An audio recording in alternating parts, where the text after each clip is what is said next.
శ్రీమాత్రే నమః. జై లలితాంబిగాయై నమో నమః. అమ్మదైతో అందరూ బాగుండాలి, అందులో మనం ఉండాలండి. ముందుగా మనస్ఫూర్తిగా అందరికీ నవరాత్రి 2వ రోజు శుభాకాంక్షలు. అప్పుడే 2వ రోజు వచ్చేసిందంటే ఈరోజు కొంచెం వీడియో తీయడానికి లేట్ అయింది. ఉదయాన్నే దీపారాధన అంతా అయిపోయింది. చక్కగా పూజ, అష్టోత్తరము, కుంకుమార్చన అంతా కూడా అయిపోయిందండి. ఈరోజు అన్నింటికన్నా విశిష్టమైన ఏంటి అంటే ఈరోజు గాయత్రీదేవి అంటే కాషాయం రంగు కదండి. అందుకని మా ఇంట్లో అమ్మవారి కోసము కాషాయం రంగు పువ్వులు పూచాయండి.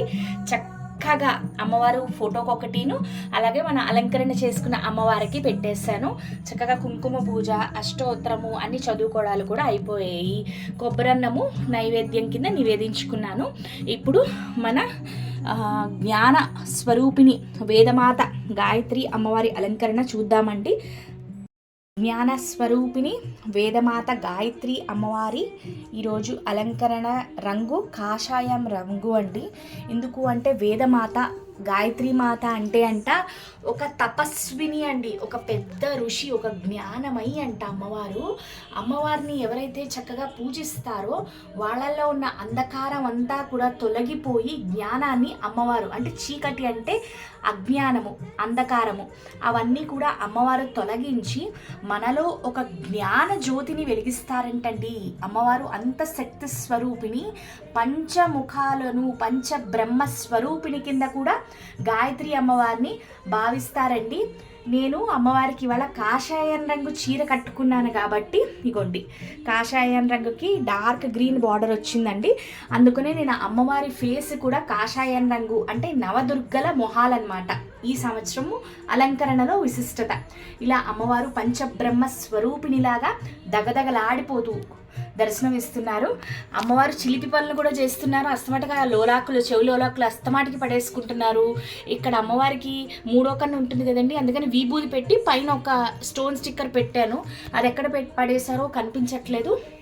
ఇంకొకటి విశిష్టమైనది ఏంటంటే మీకు ఇందాక చెప్పాను కదండి, కాషాయం రంగు మందారం పువ్వు అండి, గుత్తి పువ్వు ఎంత చక్కగా పూసిందో చూడండి. అమ్మవారు చక్కగా ఇలా కింద నుంచి చూపిస్తా, ఇలాగా కాషాయం రంగుకి గ్రీన్ కలర్ బార్డర్ అండి, ఆరెంజ్ కలర్ శారీ.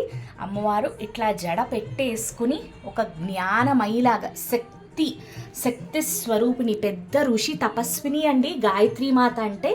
మా ఇంటికి 2వ రోజు బంగారు తల్లి చక్కగా అలంకరించుకొని అందంగా తయారైపోయి వచ్చేసారు.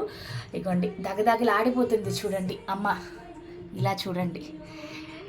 2వ రోజు అమ్మవారి అలంకరణ మీ అందరికీ కూడా నచ్చింది అనుకుంటున్నానండి.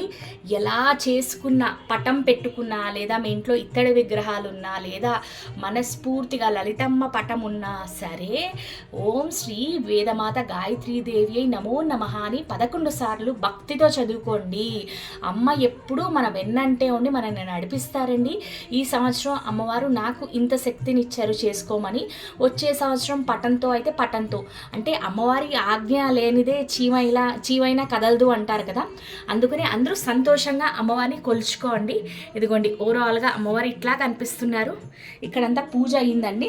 పూజ మీకు లైట్ వేసి కూడా అమ్మవారిని చూపించేస్తాను ఎట్లా ఉన్నారో.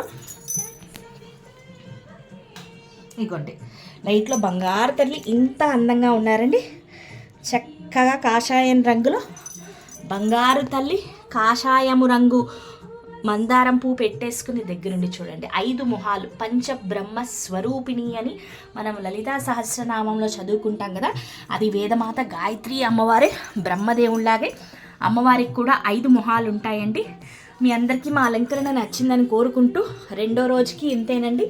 శ్రీమాత్రే నమః. లోకా సమస్త సుఖినో భవంతు.